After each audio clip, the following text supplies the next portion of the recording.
অন্যের নেতিবাচক আচরণের জবাব না দিয়ে আত্মবিশ্বাস ধরে রাখা আর নিজের পথে এগিয়ে চলাই সবচেয়ে বুদ্ধিমানের কাজ। তো হ্যালো ভিউয়ার্স, আসসালামু আলাইকুম। আমি নীলা আপনাদের সবাইকে ওয়েলকাম করছি নতুন আর একটা ব্লগ ভিডিওতে। আজকের ব্লগ ভিডিওটাও একই রকম, প্রতিদিনের মতো কিছু কথা, কিছু গল্প আপনাদের সাথে শেয়ার করি। কথাগুলো যদি ভালো লাগে শেষ পর্যন্ত সাথে থাকবেন, আর যদি একটু বেশি ভালো লাগে একটা ছোট্ট লাভ রিয়াক্ট দিয়ে দিবেন।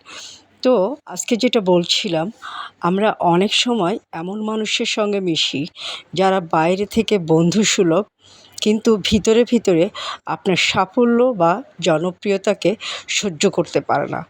হিংসা বা ঈর্ষা এমন এক অনুভূতি যা মানুষ মুখে স্বীকার না করলেও আচরণে ধরা পড়ে। তো চলেন জেনে নেই কেউ আপনাকে হিংসা করছে কি না তা বোঝার কিছু সাধারণ লক্ষণ। সেরকম হচ্ছে উদাহরণগুলো হচ্ছে, সবসময় প্রতিযোগিতা করে। আপনি কিছু ভালো করলে সে সঙ্গে সঙ্গে সেটার চেয়ে ভালো কিছু করতে চায়। আপনার সাফল্য তাকে অনুপ্রাণিত না করে অস্থির করে তোলে। প্রশংসার আড়ালে খোঁচা, মুখে বলবে তুমি তো দারুণ করেছো, কিন্তু কথার ভিতরে লুকিয়ে থাকবে হালকা কটাক্ষ। যেমন তোমার ভাগ্যটা আসলে ভালো, সবাই তোমাকে সহ্য করে। আবার সবসময় আপনার ভুল খুঁজবে। আপনি ভালো কিছু করলেও সেটার ত্রুটি বের করার চেষ্টা করবে। কোথায় আপনি ভুল করলেন সেটা খুঁজে বের করা যায়, সেটাই যেন তার মেন কাজ হয়ে যায়। তাদের মুখে থাকে মধু, অন্তরে থাকে বিষ। আপনার সামনে বন্ধুর মতো ব্যবহার করবে, কিন্তু পিছনে আপনার সমালোচনা করবে। এভাবে আপনার প্রতি অন্যদের ধারণা খারাপ করতে চাইবে। তুলনা করতে ভালোবাসবে, আপনাকে অন্য কারোর সঙ্গে তুলনা করবে যেন আপনার সাফল্য বা দক্ষতাকে ছোট করে দেখানো যায়। আপনার সাফল্যে খুশি হয় না। আপনি ভালো কিছু করলে সে খুশি হয় না, বরং চুপ হয়ে যায় এবং হঠাৎই পাল্টে যায়। অনুকরণ করে কিন্তু স্বীকার করে না। আপনার স্টাইল, কাজের ধরন বা আচরণ নকল করে, কিন্তু কখনোই স্বীকার করে না সে আপনার কাছ থেকে শিখছে। আত্মবিশ্বাস নষ্ট করার চেষ্টা করে। হিংসুটে মানুষ প্রায়ই এমনভাবে কথা বলে যাতে আপনি নিজের সক্ষমতা নিয়ে সন্দেহে পড়েন। এগুলো কিভাবে সামলাতে হবে সেটাও কিন্তু উপায় আছে।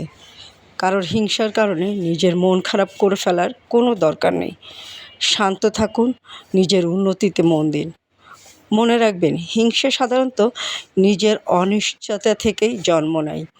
তাই অন্যের নেতিবাচক আচরণে জবাব না দিয়ে আত্মবিশ্বাস ধরে রাখা আর নিজের পথে এগিয়ে চলাই সবচেয়ে বুদ্ধিমানের কাজ। আর আমাদের যেগুলো করতে হবে তা হলো, হিংসুটে মানুষের সঙ্গে দূরত্ব রাখতে হবে। সবসময় মুখোমুখি তর্ক না করে সীমারেখা টেনে দিতে হবে। নিজের সাফল্য নিয়ে অপরাধ বোধে ভুগবেন না। আপনি যা অর্জন করেছেন সেটা আপনার পরিশ্রমের ফল। ইতিবাচক মানুষের সঙ্গে সময় কাটান, যারা সত্যিই আপনাকে ভালোবাসে, পাশে থাকে, তাদের সঙ্গে থাকুন। আর হ্যাঁ, আপনার ভালোবাসার মানুষকে, আপনার প্রিয়জনকে সময় সুযোগ পেলে সুন্দর একটা গিফট করুন। আর সুন্দর গিফট হতে পারে মেয়েদের জন্য বা মহিলাদের জন্য একটা সুন্দর শাড়ি। আর এই সুন্দর শাড়িগুলো কোথায় পাবেন জানেন তো? সুন্দর এই শাড়িগুলো পেয়ে যাবেন আমার পেজ অদ্রি ফ্যাশন অ্যান্ড লাইফস্টাইলের পেজে, বা আমার ইউটিউব চ্যানেল স্বপ্নচূড়াতে। আপনাদের প্রথমে যেটা করতে হবে, আমার চ্যানেলটা সাবস্ক্রাইব করতে হবে আর আমার পেজটা ফলো করে দিতে হবে।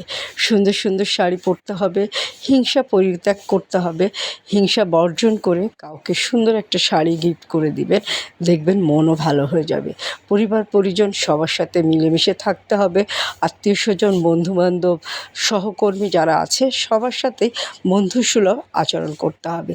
হিংসা থেকে পরিত্যাগ করে যে কোনো সুন্দর একটা মুহূর্তে সুন্দর একটা শাড়ি গিফট করতে পারেন। আর এই সুন্দর সুন্দর শাড়ি নিতে গেলে নিশ্চিন্তে, নির্ভাবনায়, কোনো হিংসা না রেখে অদ্রি ফ্যাশন অ্যান্ড লাইফস্টাইলের পেজটা বেছে নেবেন। প্রতিটা শাড়ি এতটাই সুন্দর যে আপনাকে চমৎকার সুন্দর একটা লুক এনে দিবে। তো বুঝতেই পারছেন, সুন্দর সুন্দর শাড়ি নিতে গেলে কিন্তু দেরি করা যাবে না, আর কারোর সাথে হিংসা করা যাবে না। হিংসা করলেন তো নিজের ক্ষতি করলেন। যে মানুষটা হিংসা করেছে সে সবসময় নিজের ক্ষতিতেই পড়েছে। তাই হিংসাকে পরিত্যাগ করুন, হিংসাকে পরিত্যাগ করে ভালো একটা সম্পর্ক গড়ে তোলেন। তো মোটামুটি ভিডিওটা এ পর্যন্তই। আপনারা ভালো থাকবেন, সুস্থ থাকবেন, আমার পেজের সাথে থাকবেন। আল্লাহ হাফেজ, আসসালামু আলাইকুম।